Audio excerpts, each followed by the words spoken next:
Hi, I'm Marlon, and I'm from Santa Barbara Middle School Teen Press, and we're here with. Steve Goodall. All right.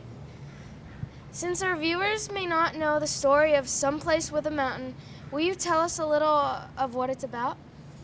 Yeah, it's about a small group of island atolls, which are very low lying in the Western Pacific, and it's a very special group because the people that live there are still living the same way that their ancestors have for 3,000 years. So they don't use any fossil fuels. They grow all their own food. They catch all their fish from the sea.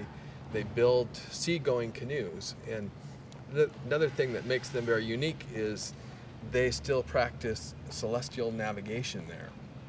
And that's basically traveling thousands of miles in the open seas just using the stars and the sun and the waves and the birds. They don't even have a compass on their boat, let alone GPS. So I sailed away 5 years ago, and I've just been island hopping basically. And I came across this group of islands, and they were just so special to me. I just immediately fell in love with the whole village thing, which we don't have in this country anymore. So I had been talking about sea level rise to all the low islands that I went to. But, the people on these other islands are very westernized. So they could move here or they could move to Australia, and it really wouldn't be, totally disruptive to their lifestyle. These people are not westernized. So I hated to tell them, but I had to tell them that the sea level was rising and that their islands were going to be underwater soon. So I told them, and they didn't realize what was going on. So they ran across the island, they got everyone together, and they had me tell the entire island that what was going on with sea level rise. I had a copy of Al Gore's film, Inconvenient Truth, on my boat, so I took it to them and showed it to them. And they were just devastated because they didn't realize that their island was really their whole home. Everything they have is going to be underwater. They don't have any place to go because they don't have any money. They don't use money there. So, they, after watching this, they turned to me and just said, Steve, what are we going to do? So I told them that I would take my video equipment, and I'd capture their story, and I'd come back to America and try and get them some help. And that's what we're doing. And right now we just got the film completed, and we're just starting to show it. And it's touching people. I mean, it's working. So I'm very confident that we're going to be able to get them some help and get them a place to move to, and hopefully save this culture. All right. That's the short answer.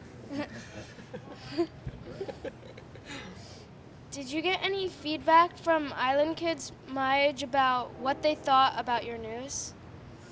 Yeah, that was one thing too, that on the islands they wanted everyone to know. They didn't try and protect the children from the news, and I think it's because they want everyone's input, and they don't dismiss the children because they're young of having good ideas. So they showed it to the children. They had me show it to the children, and if you look at their faces, the faces of the children when they see this, they see the water that's going to cover their island. They're just devastated, and they're scared, and they see the elders and they hear the elders talking about it. What are we going to do? We don't have a place to go. So they must just be absolutely terrified. It's just, it terrifies me to think of what they're going through.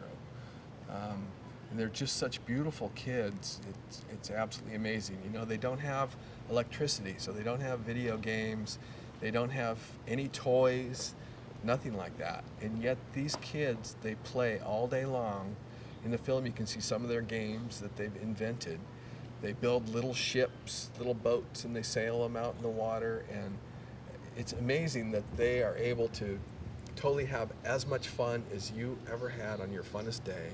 They have that every day with just these very simple things. So, they're amazing. It's just a special place. And in the beginning, there was a key around one of the elders' neck. Mm. Can you tell us what that was for? Yeah, it's I mean, I'm sure he found that key somewhere because they don't have any locks. So I think he was wearing it as jewelry. But they have some Western clothing. Every year around Christmas, I think it's the Navy, but we have this airdrop from Guam, our base in Guam, and we dropped these care packages for them. We've been doing it for 50 years, and the care packages are filled with T-shirts and pots and pans and fishing stuff. So it was kind of hard for me because I'm trying to capture their native lifestyle. But when they knew I was going to be filming, they would run home and get their Western T-shirt, because they wanted, to show off that they had some Western stuff too. So, and I was very reluctant to say, can you, take that Napoleon Dynamite T-shirt off.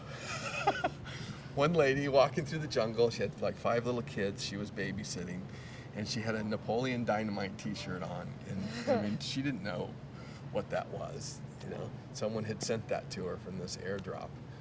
But yeah, it's amazing. They have a few Western items, but they really don't need them, and if that stuff was eliminated, they just wouldn't even miss a step, and just go right back to all the natural ways.